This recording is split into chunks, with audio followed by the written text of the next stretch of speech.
अस्सलाम वालेकुम। प्रोग्राम सहाफ़ी में मतीउल्लाह जान, मेरे साथ दो सीनियर सहाफ़ी Hasnat Malik, court reporters Express Tribune के लिए काम करते हैं, और साकिब बशीर, ये भी कोर्ट रिपोर्टर हैं और तवील अरसे से इस्लामाबाद हाई कोर्ट में जो केसेस हैं उन पे गहरी नज़र रखते हैं।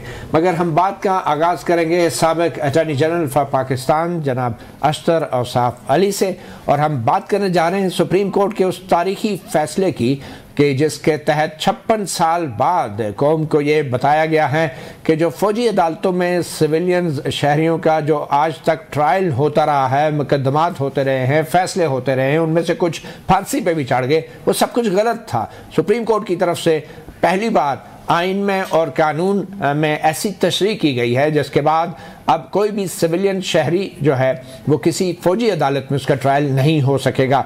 मगर अभी फिल्म बाकी है, क्योंकि नया कानून जो पार्लियामेंट ने मंजूर किया था, प्रैक्टिस एंड प्रोसीजर एक्ट, उसके तहत अब इस 5 जजों के फैसले के खिलाफ अपील का हक भी दे दिया गया है। हम बात का आगाज़ करेंगे साबिक़ attorney general for Pakistan Ashtar Ausaf Ali से। अशतर साहब, पहले तो आप ये बताएं कि आप इस फैसले को कैसे देखते हैं, क्योंकि बज़ाहिर तो ये पाकिस्तान में इंसानी हकूक़ के तहफ़्फ़ुज़ के लिए ये फैसला एक संग-मील साबित होगा। आपने बिल्कुल ठीक कहा, ये वाकई एक बहुत अहम फैसला है, लेकिन इस फैसले की रीजनिंग तो हमारे सामने है नहीं। और एक वजह जो फौजी अदालतों के मुतालिक की जाती रही है और हमेशा की जाती रही है, वो ये है कि उनके फैसलों के रीजंस नहीं होते। तो मतीउल्लाह जान साहब, मुझे बताइए कि जो फैसला जिसके रीजंस आप न दें और बाद में सप्लाई करें, वो उसी टेस्ट के ऊपर नहीं फेल हो जाता जो टेस्ट आपने बाकी अदालतों के लिए किया। तो एक तो मेरा ये, मैं मोतरज़ हूँ इस बात के ऊपर, regardless of the merits of the case. मगर फौजी अदालतों के तो रीजंस आते ही नहीं है ना, इसका रीजन तो आपको भी पता है, चंद हफ्तों बाद आ सकते हैं। राइट, तो ये फैसला जो है उसके रीजंस आपको पहले देने हैं फैसला करने से, तो खबर भी ना तो एक मुसल्लमा बात हो गई। दूसरी बात ये है कि जब कोर्ट में ये सिलसिला चल रहा था, केस चल रहा था, तो अटॉर्नी जनरल ने वाशगाफ अल्फाज में ये अंडरटेकिंग दी थी कि फैसले के रीजंस भी दिए जाएंगे।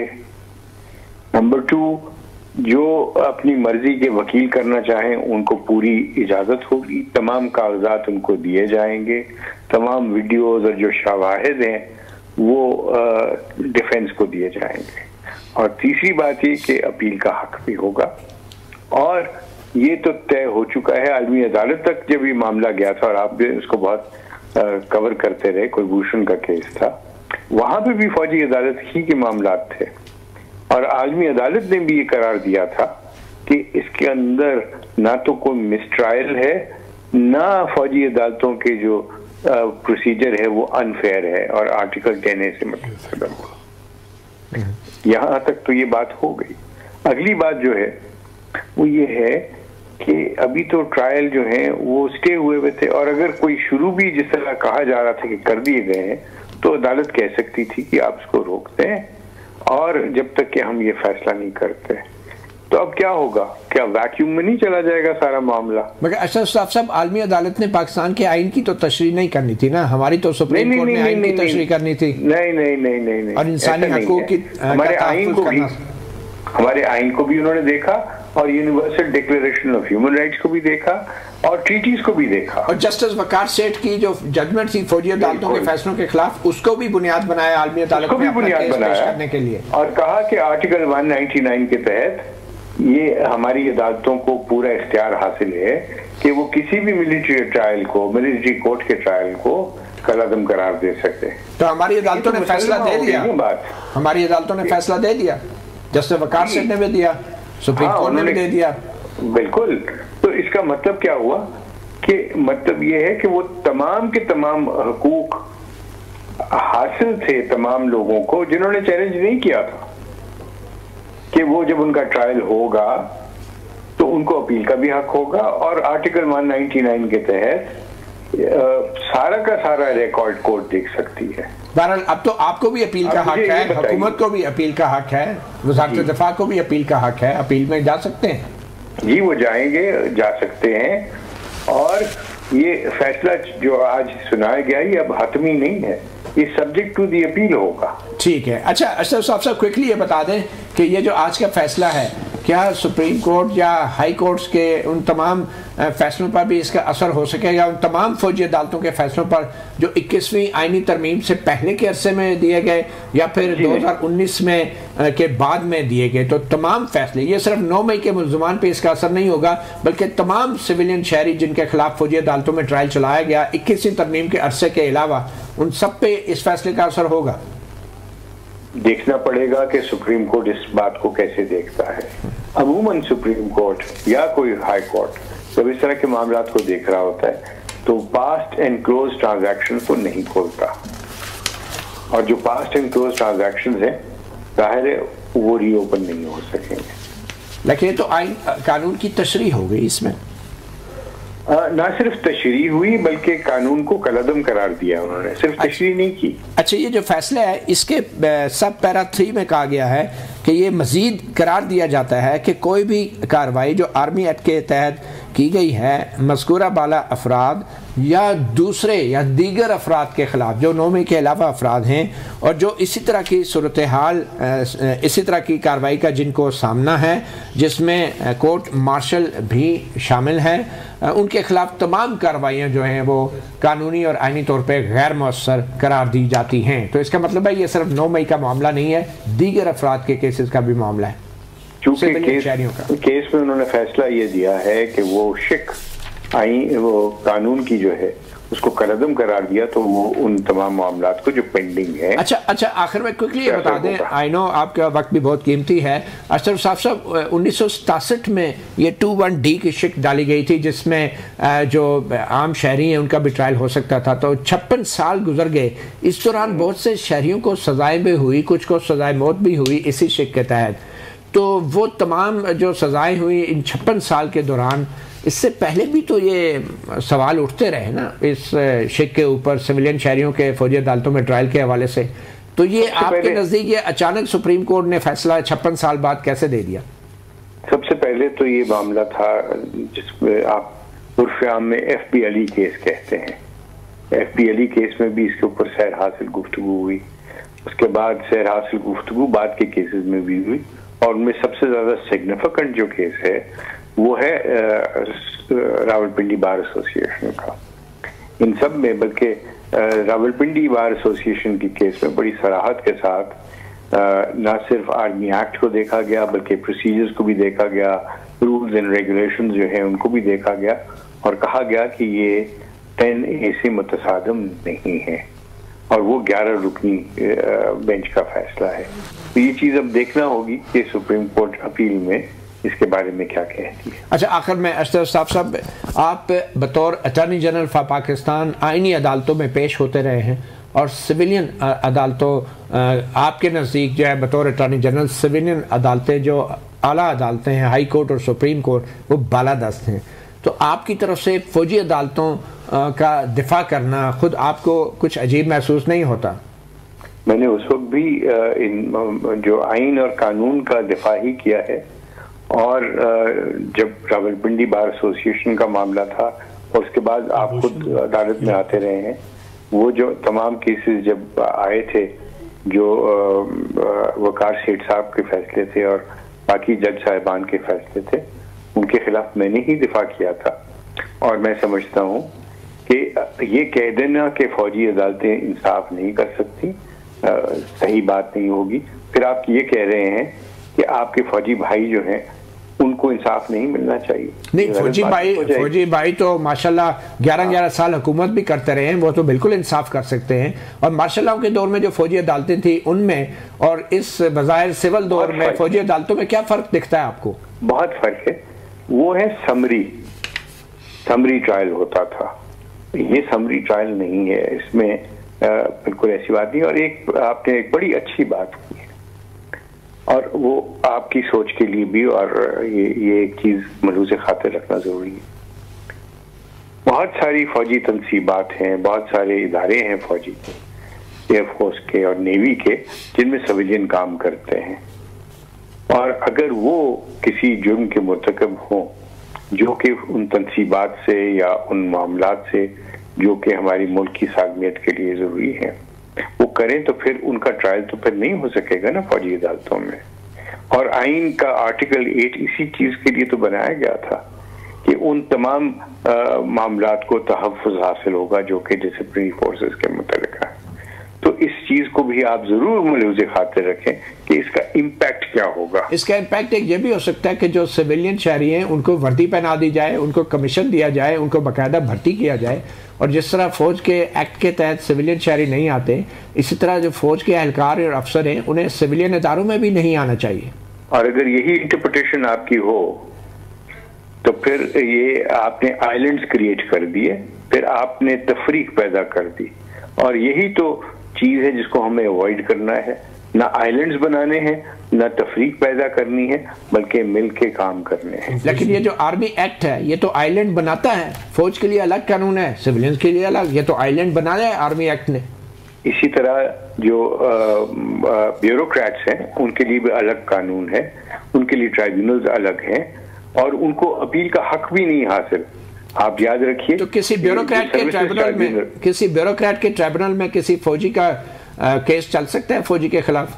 सर्वे तो मैं आपसे कह रहा हूँ, आप ही की बात मैंने आपको आगे लेके गया हूँ कि आइलैंड जो है वो आपको नहीं बनाने चाहिए, और लेकिन आपके आइन में भी ये चीज़ों को किया गया है, और ये जो सारी तफरीक है ये रिकग्नाइज करती है। ठीक है। बहरहाल असद साहब जब आइन में किया गया था तो फिर वो आइन ने महदूद मुद्दत के लिए किया था, और वो जब मामला ख़त्म हो गया आइन का तो उसके बाद फिर पुराने आर्मी एक्ट के तहत शायद सिविलियन का ट्रायल जो है उस पर यकीन तौर पर सवाल तो उठने ही थे। हसनात मलिक साहब एक सवाल आपसे करना चाह रहे हैं। जी ज़रूर सर, ये बताएं कि इस फैसले का ज़ाहिर बात है कि जजमेंट आ गई, दो बड़े अहम केसेस पेंडिंग हैं, कलभूषण केस और शकील आफरीदी का, उस पर कोई इफेक्ट तो नहीं पड़ेगा इस जजमेंट का? जी बिल्कुल इफेक्ट होगा उन पे। कैसे होगा? बहुत इम्पैक्ट होगा, बिकॉज वहां पे भी जो सारे सिलसिले किए गए वहां पे ये कहा गया था कि जी ये गलत कानून है और इसका जो है ट्रायल नहीं होना चाहिए था, और चूंकि ये पेंडिंग मामलात हैं और मैं कुलभूषण की भी पिटिशन पेंडिंग है और जो डॉक्टर साहब हैं आफरीदी उनकी भी, तो इसका इतलाक उस फैसले की उस पैराग्राफ के तहत उन पे भी होगा। मगर साहब कुलभूषण यादव के केस का तो इन केसेस से कोई ताल्लुक नहीं, क्योंकि वो एक इंडिया की एलियन कंट्री की नेवी का एक सोल्जर था और वो जासूस था और वो एलियन था, जिसके लिए स्पेसिफिकली लॉज हैं हमारे आर्मी एक्ट में भी और ऑफिशियल सीक्रेट एक्ट में भी। वही तो कलअदम करार दे दिए गए। उसको आप सिविलियन शहरी से मुवाजना कर रहे हैं? नहीं, मैं तो बिल्कुल मुवाजना नहीं कर रहा। ये तो जो तशरीह की गई है उसमें तो तफरीक नहीं है कि जो लोग हैं जिन्होंने जासूसी की उनके लिए उस पर इतलाक नहीं होगा, ये तो कहीं नहीं है। कानून का इतलाक सब पे होगा। बहरहाल आप ये कह रहे हैं कि इसका इम्पैक्ट जरूर होगा। आप ये कह रहे हैं कि और इसको इस्तेमाल किया जा सकता है इस फैसले को? जी किया जाएगा, बिल्कुल किया जाएगा। कहाँ पे इस्तेमाल किया जाएगा? कोर्ट में, international court. International court? International court में तो भी कोई चीज पेंडिंग नहीं है। देखिए अरशद साहब, इंटरनेशनल कोर्ट तो ममालिक के आइन को रिस्पेक्ट करती है और आइन के अंदर दिए गए जो इंसानी हकूक हैं उनकी उन ममालिक की सुप्रीम कोर्ट की तशरीह को कबूल करती है, वो खुद से तो कोई तशरीह नहीं करती आपके आइन की। आप क्यों भूल रहे हैं आपका जो केस था रिकोडेक का, सुप्रीम कोर्ट ने जो कहा उसके मुतालिक क्या ऑब्जर्वेशंस आई थी आर्बिट्रेशन के ट्राइब्यूनल? वो तो मुआहदे की खिलाफ वर्जी थी ना बराह रास्त। अरे नहीं, सुप्रीम कोर्ट का जजमेंट की बात तो हो रही थी ना। आप देखिए, आपके सुनने वाले जो हैं वो आपकी बात को बहुत सीरियसली लेते हैं, तो आप प्लीज, सुप्रीम कोर्ट ही का तो फैसला था जिसने कहा था कि ये मुआहदा जो गलत है, उन्होंने कहा कि ये नहीं, इस तरह नहीं, और सुप्रीम कोर्ट का फैसला उन्होंने कलअदम करा दिया। तो सर ये आप कह रहे हैं कि अब इस्लामाबाद हाई कोर्ट में जो मैटर पेंडिंग है उसका इम्पैक्ट होगा, उसका इम्पैक्ट होगा। ठीक है, तो अब ये हुकूमत इस हवाले से अपील करती है और जजमेंट अगर ओवरटर्न नहीं होता और जजमेंट अब पहले ही रहता है तो फिर ये दोनों जो केसेस हाई प्रोफाइल, इनमें इन दोनों लोगों को रिलीफ मिल सकता है। कलभूषण को भी रिलीफ मिल सकता है, बल्कि मैं आपको ये भी बताऊं कि वो जो सिविलियंस काम कर रहे हैं और इस खौफ से वो डिसिप्लिन में रहते हैं कि उनका ट्रायल जो होगा वो मिलिट्री कोर्ट्स में हो सकता है। अच्छा, उनको भी शय मिलेगी। अच्छा, अशरफ साहब, बतौर अटॉर्नी जनरल आप ये कह रहे हैं कि जो सिविलियन शहरी हैं उनको फौजी अदालतों का खौफ होना चाहिए और मुल्क के आइन और कानून का खौफ नहीं होना चाहिए? मिलिट्री लॉ भी मुल्क और कानून, मतलब ये हम शहरियों को फौजी, हम शहरी जो हैं, हम शहरियों को, सियासतदानों को, साफियों को फौजी अदालतों से डरा के काम चलाएंगे या आइन और कानून के मुताबिक काम करेंगे? मैं उन लोगों की बात कर रहा हूं जो फौजी तनसीबात में काम करते हैं, और बराए मेहरबानी आप उसको उसी तक महदूद रखिए जो मैंने बात की। बहरहाल आप तस्लीम करते हैं कि फौजी तनसीबात में काम करने वालों का एक अलग स्टेटस है और आम शहरी जो फौजी तनसीबात पे एहतजाज करते हैं या तोड़-फोड़ करते हैं उनका अलग स्टेटस है। आप ये मान, ब्यूरोक्रेट्स के लिए ट्राइब्यूनल्स अलग बनाए गए हैं और ब्यूरोक्रेट्स का जो रूल्स हैं वो अलग हैं, उनके जो तहफ़्फ़ुज़ात हैं वो अलग होते हैं और उनके मुआहदे जो होते हैं उनको और तरीके से देखा जाता है। बहुत शुक्रिया, जरूरी है। बहुत शुक्रिया साबिक अटॉर्नी जनरल। ये तशख़्ख़ुस जो है ये लाजमी तौर पे मलूज़ खातिर होना चाहिए। बहुत शुक्रिया साबिक attorney general for Pakistan Ashraf Rauf Ali, सहाफ़ी प्रोग्राम को वक्त देने का। अस्सलाम वालेकुम। साकिब बशीर, एक छोटी सी ब्रेक लेते हैं, ब्रेक के बाद फिर हम आपका भी एक तज्ज़िया लेते हैं। क्या हमें ये गैर जानबदार तज्ज़िया कहना चाहिए जो भी, मगर बड़ी ही आम मालूमात हमें मिली हैं साबिक अटॉर्नी जनरल की तरफ से इस फैसले के हवाले से। उन्होंने दुरुस्त तौर पे कहा कि अभी तफसीली वजूहात आनी है, मगर हमें इतना यकीन है कि वजूहात एक न एक दिन ज़रूर आएंगी। एक वक्फे के बाद वेलकम बैक। सहाफ़ी प्रोग्राम में बात कर रहे हैं सुप्रीम कोर्ट के 5 जजों के उस फैसले की जिसके तहत आम सिविलियन शहरियों का फौजी अदालतों में ट्रायल नहीं हो सकेगा। 9 मई के जो मुल्ज़मान हैं 103 के करीब जो फ़ौज की तहवील में थे उनको बज़ाहिर बराह रास्त रिलीफ मिल चुका है, मगर इसके अलावा भी जो फ़ैसले फ़ौजी अदालतों के हैं जिनके ख़िलाफ़ अपीलें ज़ेर समात हैं, जो 2015 की आइनी तरमीम से पहले हुए और 2019 में आइनी तरमीम ख़त्म होने के बाद हुए, उन तमाम फैसलों पे इसके असरात मरतब होंगे। हसनात मलिक साहब, आपने सुन लिया साबिक अटॉर्नी जनरल अशरफ रऊफ़ अली, वो तो कह रहे थे कि फ़ौज की जो अदालतें हैं वो बड़ी ट्रांसपेरेंट हैं और ये सारा अमल जो होगा तो इसके असरात भी फिर मरतब होंगे कलभूषण यादव जो भारतीय जासूस है उन पे और डॉक्टर शकील अफरीदी पे। बल्कि आपके सवाल पे उन्होंने ये बात की, मुझे समझ नहीं आ रही कि अगर डॉक्टर शकील अफरीदी या कलभूषण यादव तो फिर चलें, इंडिया की नेवी का है, वो आम सिविलियन शहरी तो है नहीं, तो अगर डॉक्टर शकील अफरीदी का केस सिविलियन अदालत में चला गया तो क्या हमारी सिविलियन अदालतें जो आइनी अदालतें हैं, हाई कोर्ट है, सुप्रीम कोर्ट है या इवन एंटी टेररिज्म कोर्ट्स हैं, क्या उनकी इतनी औकात नहीं है, उनकी इतनी अहलियत नहीं है कि वो किसी जासूस को उसका ट्रायल कर सकें और उसको सजा सुना सकें? जी बिल्कुल, मेरा ख्याल है कि अहलियत भी है और होना भी चाहिए।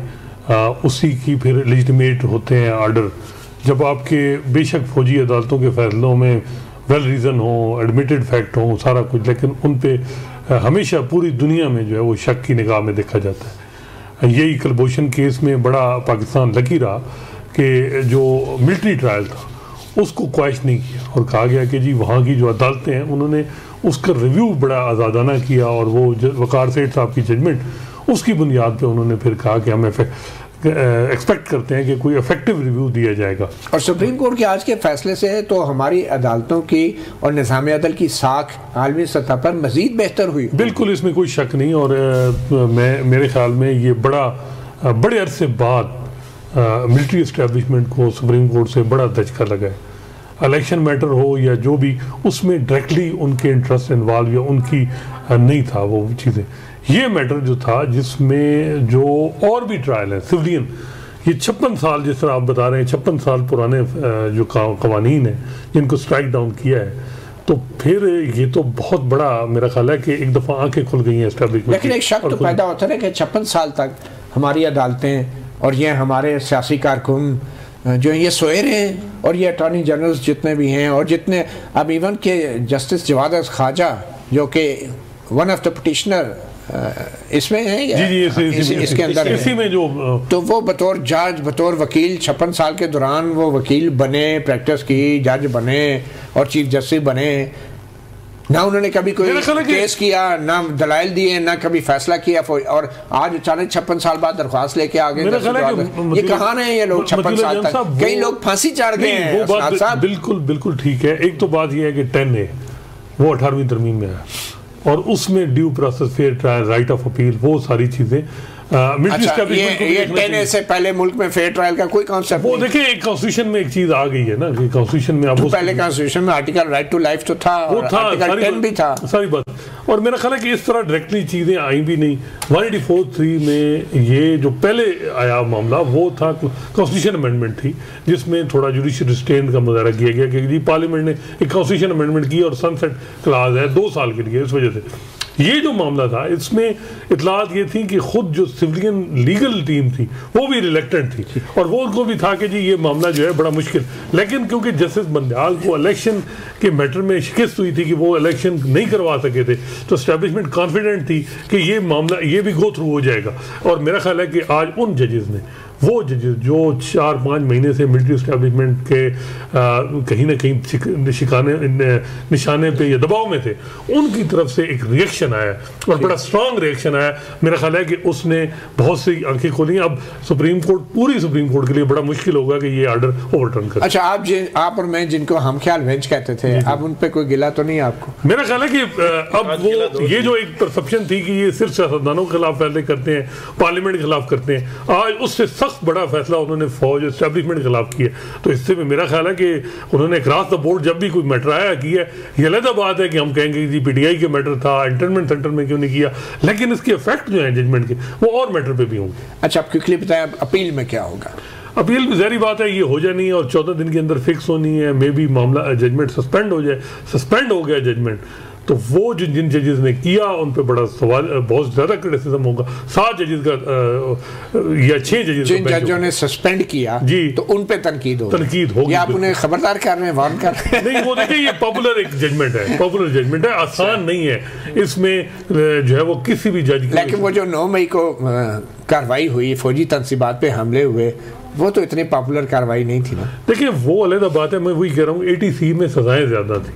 इन लोगों को अगर ये ट्राई करते तो वैसे भी तो हर जगह जो है वो सजाएं इमरान खान को हो गई हैं, तो ये क्या चीज़ थी, इनको भी हो जाती है और 4-4, 5-5 साल की एक डेटरेंस बन जाता। खुद ही फौज ने जब बेड़ा उठाया कि जी हम फौजी अदालतों में करेंगे, तो असल बात यह है कि जो ये बेंच इसने रिएक्शन दिया है। रिएक्शन अब क्विकली बताएं, जस्टिस काजी फाइसा अपील वाले बेंच पे मौजूद होंगे, मुख्तलिफ जजेस होंगे, यही जजेस होंगे, क्या होगा? देखिए बैठना तो चाहिए उनको। ये प्रैक्टिस और प्रोसीजर एक्ट में क्या है? उसमें तो ये है कि जी ये अपील होगी और फिर अपील में बेंच लार्जर होगा, इससे बड़ा। अब 6 रुकनी होगा या 7 रुकनी होगा। तो इसके अंदर ये वाले जज भी हो सकते? नहीं, ये नहीं हो सकते, ये नहीं हो सकते, ये नहीं हो सकते। और ये बड़ी एक अपॉर्चुनिटी है मेरा ख्याल है कि अब एस्टैब्लिशमेंट के लिए कि उनकी अगर लीगल जो है वो स्ट्रेटजी में फ्लाज आए तो वो अपना केस अपील में अच्छा आर्गू करें। और बेहतर तो ये है कि जो शेख रशीद साहब तो बड़े अरसे से मेरा ख्याल है उनका वो जो था कि जी माफ़ी दे दें और वो सारा प्लान वो तो ख़त्म हो। आपके ख्याल में चीफ जस्टिस काजी फाइसा को ये केस अपील में सुनना चाहिए? देखिए फ्रंट से उनका बिल्कुल बैठना चाहिए। अगर इसमें क्या बात है, वो क्यों नहीं बैठे, बैठना चाहिए। जो ये बहुत सी बातें होती हैं शकूक शुबात वो भी ख़त्म हो जाएंगे। सारे जजेस जो इस वक्त सीनियर मोस्ट जो नहीं है इस बेंच में, उनको सबको बैठना चाहिए। अरे जो कसर रह गई है वो भी पूरी हो जाती है। देखिए वो तो बड़ा वो आजकल वैसे जब ड्राइविंग सीट पे आदमी हो तो बड़ा जुडिशियल रिस्ट्रेंट का मुजाहरा करता है। आज मैं देख रहा था इलेक्शन मैटर में जैसे अतर मिनल्ला जो जिस तरीके से रिमार्क दे रहे थे, तो काजी फाइसा साहब थोड़ा रिस्ट्रेन का मुजाहरा और ऑर्डर में भी सिंपल उन्होंने नोटिस किया। वो नहीं कहा जो जैसे अतर मिनल्ला कह रहे थे कि एक कॉन्स्टिट्यूशन प्रोविजन 90 दिन के इंतखाबात का मामले की जो प्रोविजन है ये वायलेट हुई है, तो ये जिम्मेदार कौन है, उनके खिलाफ कार्रवाई होनी चाहिए। उस तरफ वो नहीं है। बड़ा इलेक्शन वाला मैटर तो अब 2 नवंबर को चला गया। एक और दूसरा अहम मामला, आज एक और बड़ा फैसला आया है ट्रायल कोर्ट से। साइफर कोर्ट की जो ट्रायल हो रहा है इमरान खान और शाह महमूद कुरैशी के खिलाफ, उन दोनों पे फर्द जुर्म आयद हो गया है। साकिब बशीर साहब, आप तो बड़े करीब से इस मामले को देखते रहे हैं। फर्द जुर्म आयद होना साइफर केस के अंदर ये कितना हसास और कितना संगीन मामला है इमरान खान और शाह महमूद कुरैशी के लिए, कानूनी तौर पे और सियासी एतबार से? फ़र्द जुर्म जो आयद होना किसी भी केस में किसी भी मुल्ज़म के ख़िलाफ़, ये आप ये समझते हैं कि बिल्कुल ट्रायल शुरू हो गया है, आज से ट्रायल शुरू हो गया है, मामले की सेंसिटिविटी भी है और इसके असरात कानूनी तौर पर भी बड़े गहरे हैं, केस में भी बहुत कुछ है। लेकिन जब ये वहाँ पे आज जेल में फ़र्द जुर्म आयद होनी थी तो जो चेयरमैन पीटीआई हैं और शाह महमूद कुरैशी, उनकी जानिब से इसकी सेंसिटिविटी और उस पर फोकस नहीं थे, वो नॉर्मल थे। जैसे इस तरह पता चलता है कि उन्होंने एडजस्ट कर लिया है।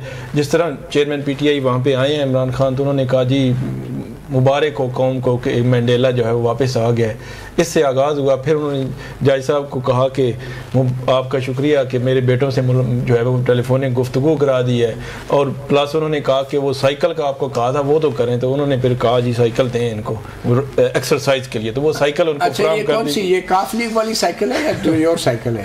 नहीं, ये एक्सरसाइज वाली एक्सरसाइज के लिए जो साइकिल है। वो जज साहब ने कहा चले वो साइकिल, जज साहब ने कहा दें जी, तो वो फिर उन्होंने शाह महमूद कुरैशी साहब से पूछा चारपाई, उन्होंने कहा बिल्कुल। बल्कि उन्होंने कि स्विमिंग पूल का भी जिक्र किया जज साहब ने कि अगर जगह होती तो मैं आपके लिए। वो जज साहब कह रहे थे कि वो अगर जगह उस ज्यादा जगह घेर जाता है तो वो तो हम नहीं कर सकते, लेकिन हाँ स्विमिंग पूल तो उनको चारपाई जो है शाह महमूद कुरैशी को दी, उन्होंने भी शुक्रिया अदा किया।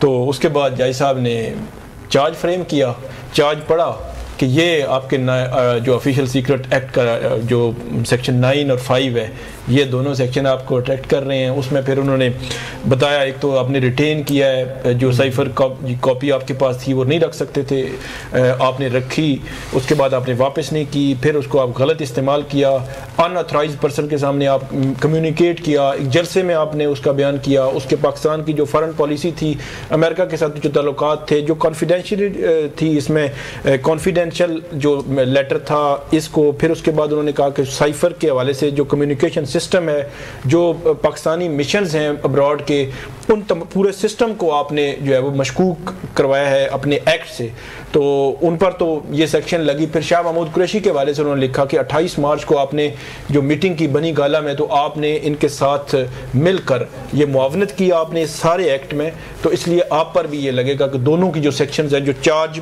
बनाया अदालत ने, वो ये पूरा चार्ज है। तो उसके बाद उन पे ये फर्द जुर्म आयद होगी। कोशिश की आज उनके वकला ने रोकने की, उनका ये था कि जी हमें कॉपीज़ नहीं दी गई। फिर चीफ जस्टिस आमिर फारूक साहब ने फैसले इतने ज़्यादा वो महफूज रखे हुए हैं, तो उनमें से एक ये भी था कि जो क्वैश करने की, साइफर की FIR की क्वैश करने की, तो उन्होंने कहा जी वो फैसला भी महफूज किया हुआ है उन्होंने। फिर शाह महमूद कुरैशी को दरख्वास्त हाईकोर्ट में। बात तो सही है कि एकदम फर्द जुर्म आयद हो जाए तो फिर वो क्रैश करने की बजाय फिर तो हाईकोर्ट कहती है कि ट्रायल मुकम्मल हो जाएगा। जी बिल्कुल, वो पिछले मंडे को उन्होंने किया था और इंटरम रिलीफ का वो पिछले मंडे से जो है वो महफूज है, क्वैश मैट भी महफूज है, अच्छा, बेल मैटर भी महफूज है। आपके ख्याल में कितना मजबूत है ये केस साइफर का इमरान खान के खिलाफ?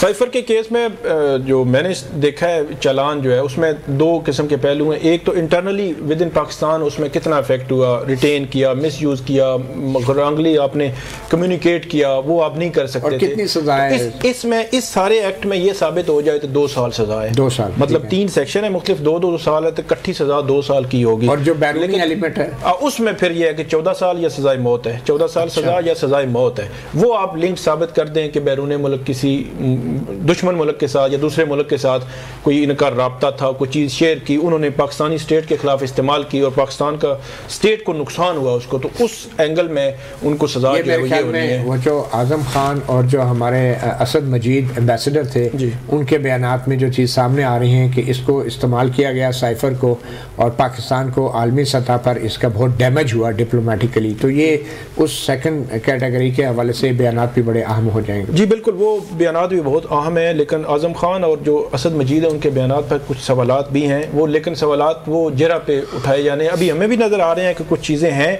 लेकिन अभी जो बयानात सामने आए हैं वो बहरहाल डैमेजिंग होंगे टूवर्ड्स जो है वो चेयरमैन PTI। लेकिन इसमें एक और जो डेवलपमेंट है वो है कि सलमान अकरम राजा को इमरान खान ने कहा था कि आप ओपन ट्रायल के लिए मेरी जो है वो अपील दायर करें। सिंगल बेंच आमिर फारूक साहब ने नहीं की थी, तो अब वो भी कल जो है वो फिक्स हो गई है। तो वो कह रहे हैं कि ओपन ट्रायल करें, पब्लिक को एक्सेस दें, मीडिया को एक्सेस और लाइव टेलीकास्ट करें, एक्सेस दें। और ये इमरान खान जो है हर समात पे कह रहे हैं कि मेरे खिलाफ इतना बड़ा आपने केस बनाया, आप कहते हैं सबूत है सारा कुछ, तो ओपन करें, तो ओपन जो है वो उस करने के हवाले से अब समाअत है कल जाना चाहिए। एक छोटी सी ब्रेक लेंगे और ब्रेक के बाद बात करेंगे। साबिक वज़ीर आज़म नवाज शरीफ पाकिस्तान तो वापस पहुंच गए, तकरीर भी कर दी, कबूतर भी उड़ा दिए। कल इस्लामाबाद हाई कोर्ट ने यह फैसला करना है कि नवाज शरीफ की जो कैद की सज़ा थी क्या उसको मुअत्तल किया जाए या नहीं। हो सकता है वो ज़मानत पे रिहा हो जाए और उनकी ज़मानत कंफर्म हो जाए, यानी कि वो जेल उनको ना जाना पड़े, मगर यह भी हो सकता है कि उनको उनकी सज़ा मुअत्तल ना हो और इस्लामाबाद हाई कोर्ट से ही उन्हें कल गिरफ़्तार कर लिया जाए। कुछ भी कहना मुश्किल है, मगर हालात व वाक़यात बता रहे हैं कि उनकी जो तकरीर थी वो बहुत ही अच्छी थी और जो उनके वकला के दलाइल हैं वो भी वैसे ही होंगे, जिसकी बुनियाद पर इस बात का ज़्यादा इम्कान है कि उनकी सज़ा मुअत्तल हो जाएगी और नवाज शरीफ साहब को जेल नहीं जाना पड़ेगा। एक छोटी सी ब्रेक के बाद नवाज शरीफ के कल लगे केस के हवाले से भी बात करते हैं। Welcome back. सहाफ़ी प्रोग्राम में एक साबिक वज़ीर आज़म पे आज फ़र्द जुर्म आयद होगी। दूसरे साबिक वज़ीर आज़म की सज़ा कल इस्लामाबाद हाई कोर्ट में मुअत्तली के लिए ज़ेर गौर होगी। वो सज़ा मुअत्तल होती है या नहीं कल ही पता चलेगा। नवाज शरीफ जो हैं कल जस्टिस साकिब रशीद साहब, जस्टिस आमिर फारूक साहब की अदालत के सामने पेश होंगे और हसन औरंगज़ेब और चीफ जस्टिस आमिर फारूक। अच्छा जी, एग्जैक्टली पॉइंट है क्या, ये सज़ा की मुअत्तली का इम्कान है? एक तो पॉइंट ये है कि 4 दिन का उनको दिया था, कल प्रोटेक्शन दी थी, कल उन्होंने पेश होना है। दूसरा अल अज़ीज़िया और एवन फील्ड रेफरेंसेस में दोनों में उन्होंने बहाली की जो दरखास्तें हैं उनकी। एवन फील्ड में तो अगर बहाल हो जाए तो एवन फील्ड में तो सज़ा पहले ही उनकी मुअत्तल थी। अल अज़ीज़िया में 8 हफ्ते की उनकी ज़मानत थी, तो वो ज़मानत तो ख़त्म हो गई थी, वो मेडिकल ग्राउंड पे थी, तो उसमें उसको इशू हो सकता है उनके लिए। और वो सज़ा जब तक मुअत्तल नहीं होगी तो उनको कैसे बेल ग्रांट हो सकती है, इंटरम प्रोटेक्टिव कोई ऐसा तस्वर नहीं है। उन्होंने अप्लाई तो किया होगा हाई कोर्ट में सज़ा की मुअत्तली? नहीं, वो तो उन्होंने अप्लाई तो किया है, लेकिन मसला ये है कि कल पहली हेयरिंग होगी और वो 8 हफ्ते की बेल उनको दी थी जब 2019 में, उसके बाद वो बैरून मुल्क गए, वापस नहीं आए। तो ये एक बिल्कुल लॉ की उस एंगल से अगर आप देखें तो ये कहते हैं कि आपने बेल को मिस यूज़ किया है कि आप 3-3.5 साल वहाँ पे रहे, फिर आप इसके भी रीज़न देनी पड़ेगी अदालत जी, डेफिनेटली कि आप जो है वहाँ पे रहे, मतलब उसकी रीज़न तो देनी पड़ेगी, लेकिन दोबारा बेल के लिए और कल ही सज़ा मुअत्तल करें, कल ही बेल दें, सारा कुछ करें, इसकी अलग से रीज़न देनी पड़ेगी कि क्यों मतलब कल करें। कह सकते हैं तो इस डॉक्टर्स ने इजाज़त दी है। वो तो नैब के मेरी बात हुई थी आज़म नज़ीर ताड़ साहब से, उन्होंने कहा जी कोई परेशानी नहीं है, एक तो लाहौर हाई कोर्ट का आर्डर जिसमें मेडिकल ग्राउंड पे भेजा गया है वो आर्डर रिकॉल नहीं किया गया जितनी, और उस आर्डर में हम 12 उसकी कंप्लायंस करते रहे, हम अपनी रिपोर्ट भेजते रहे और सरेंडर बिफोर द कोर्ट हम कल कर रहे हैं। ऐसा ये ज़रूरी नहीं है कि जो कस्टडी है वो पुलिस में दी जाए, तो वो तो बड़े कॉन्फिडेंट हैं। और वैसे भी इस वक्त जो ओवरऑल नवाज शरीफ के साथ जो हवा चल रही है वो रुख है, तो वो उसका बड़ा मेरा ख्याल है इम्पैक्ट पड़ेगा। बाकी वो कहते हैं कि अल अज़ीज़िया में हमें जज अरशद मलिक की वीडियोस की ज़रूरत नहीं है, उनकी बेस पे हमारा मेरिट पे केस इतना स्ट्रांग है कि हम जब वो हमारी फैसला हमारे हक में आ जाएगा। हाँ जी, और वीडियोस तो वैसे भी मेरिट पे असर नहीं है। तो इसाक डार साहब के हवाले से क्या केस आज वो भी बरी हो गए हैं माशाल्लाह से? जी, इसाक डार साहब बरी हुए हैं। नैब के प्रोसिक्यूटर्स ने आज सुबह अदालत ने पूछा उनसे, तो उन्होंने कहा हमें कोई एतराज़ नहीं है, आप उनको बरी कर दें। तो फिर उन्होंने कहा लिख के ले आए, तो फिर उन्होंने नैब जो प्रोसिक्यूटर जनरल हैं उनकी उससे इजाज़त से लिख कर ले आए और 1 बजे उन्होंने तहरीरी तौर पर अदालत के सामने रख दिया कि हमें उस पर कोई एतराज़ नहीं है। हम ये कह सकते हैं कि इसाक डार साहब बाइज्जत बरी हो गए? जी बिल्कुल, बाइज्जत बरी हुए हैं। इतना तवील अरसा बेइज्जत होने और करने के बाद अब उन्हें नैब कह रहा है कि जी हमें कोई एतराज़ नहीं। जी 2017 में सुप्रीम कोर्ट में जो पनामा वाला जो मामला था, उसी में सुप्रीम कोर्ट ने कहा था कि रेफरेंस जो है वो दायर करें, तो ज़ाहिर सी बात है सुप्रीम कोर्ट ने कोई देखा होगा, लेकिन वो रेफरेंस आज बज़ाहिर जो है वो दफन हो गया है, उसमें जितने को अक्यूज़ थे सारे बरी हो गए। अच्छा, ये वही पनामा केस है जिसमें जस्टिस एजाजुल एहसन निगरान जज बने थे? जी बिल्कुल, सारे मुकदमा जी बिल्कुल उसमें बने थे। और उसके बाद जो नैब है बड़ी शद्दोमत से जो प्रोसिक्यूटर्स आज जिन्होंने बाइज्जत बरी कराया है वो 6 साल बेइज्जत पे रहे हैं, मतलब वो उन्होंने उनको कराया, अब्सकॉन्डर डिक्लेयर कराया, फिर उसके बाद उनकी जायदादें जब्त हुई, लाहौर में उनकी जो ट्रस्ट थी बहुत सारे इशू, बहुत बेइज्जत किया और आज बाइज्जत बरी हो गए। और एक तवील अरसा इसका कोई मदावा नहीं है हमारे मुल्क में, जब किसी की पकड़ी उछाल दो, 6-6 साल उनका मीडिया ट्रायल करो, सुप्रीम कोर्ट के जजेस भी रिमार्क्स हैं और कोई पूछने वाला नहीं, और एंड पे बाइज्जत बरी, ये कैसी इज्जत है? नहीं, ये यही होना है। आप जो इमरान खान के खिलाफ जो केसेस हैं, तोशा खाना का केस उठा के देख लें, अभी जो साइफर का जिस तरह ट्रायल हो रहा है, ये कल मतलब केसेस बज़ाहिर ऐसे लगता है ये फैसले किए ही ऐसे जाते हैं कि कल बाइज़्ज़त बरी जो है लीगल रिक्वायरमेंट पूरी नहीं की जाती, ड्यू प्रोसेस और बहुत सारे इसमें चीज़ें छोड़ दी जाती हैं, तो बाद में उसके फिर असरात होते हैं। वो जज अरशद मलिक साहब की वीडियो में उन्होंने एक बात की थी ना, वो जिस तरह सितार की तारें होती है ना, मर्जी से खींचते हैं, किसी को टाइट करते हैं, किसी को नरम करते हैं, अपनी मर्जी का म्यूज़िक निकालते हैं। तो बट एनीवे उस्ताद मलिक साहब, आज हमारे एक साथी सहाफ़ी अरशद शरीफ शहीद की पहली बरसी भी है। बड़े अफसोस की बात है कि सुप्रीम कोर्ट में उसका केस ज़ेर समाअत है और उस केस पे कोई पेशरफ नज़र नहीं आ रही। अब हालात ये हो गए हैं कि अरशद शरीफ शहीद की जो बेवा हैं, उन्होंने इंसाफ के लिए कीनिया की अदालतों से रजू कर लिया है और सुप्रीम कोर्ट में केसेस पेंडिंग है। लास्ट टाइम क्या हुआ था, हेयरिंग में क्या डिसाइड हुआ था? देखिए, उस वक्त तो GIT भाई अभी जा रही है UK कीनिया में और वहाँ एविडेंस कलेक्ट करेगी UAE में, और कोई उस ऐसा कोई बड़ी सक्सेस नहीं आई थी। और वो तो सारी जो प्रोसीडिंग साबिक चीफ जस्टिस का उमर अता बंदयाल के टेनोर में रही, उसका तो कोई आउटकम नहीं निकला। अच्छा, एक आउटकम सिवाय एक फैक्ट फाइंडिंग जो रिपोर्ट थी जो शुरू में आई थी, उसका भी बंदयाल साहब यही कहते हैं कि जी वो जब लीक हुई तो उससे ये हुआ कि ओवर कॉन्शियस हो गया और कीनियन अथॉरिटीज फिर इन्फॉर्मेशन, सारी एक्सक्यूजेज हैं मेरे ख्याल में, एक बहाना है। जब किसी ने कुछ ना करना हो तो छोटी छोटी बातों को पकड़ लें। आज हमारे माशाल्लाह से वज़ीर आज़म इस्लामी जमहूरिया पाकिस्तान जनाब अनवारुल हक साहब ने भी अरशद शरीफ शहीद के हवाले से एक बड़ी खबर दी है। केनियन प्रेसिडेंट के साथ अरशद शरीफ साहब के कत्ल केस को हमने परसू किया, रेस किया कि ये अपने जो लीगल कंक्लूजन है उसकी तरफ जाना चाहिए, और अगर कोई कल्प्रिट साहब की अथॉरिटी उसमें इन्वॉल्व है या कोई भी इन्वेस्टिगेशन आउटकम आपके पास है तो हमारे साथ शेयर करें, क्योंकि हमारी तरफ ज़ाहिर है ये बड़ा डीप कंसर्न मौजूद है कि उस इवेंट का और उस इंसिडेंट का क्या हुआ। तो उन्होंने हमें रीअश्योर किया कि काफ़ी हद तक हमारी तरफ से इन्वेस्टिगेशन हो चुकी हैं, जो रिमेनिंग हैं वो भी कंक्लूड होंगी, और हम 2 विज़िट्स का उन्होंने हवाला दिया कि आपके अथॉरिटीज़ हमारे यहाँ कर चुके हैं, और अगर मज़ीद भी होगा तो हम क्लोज़ कोऑर्डिनेशन में इस इन्वेस्टिगेशन में उनके साथ काम करेंगे।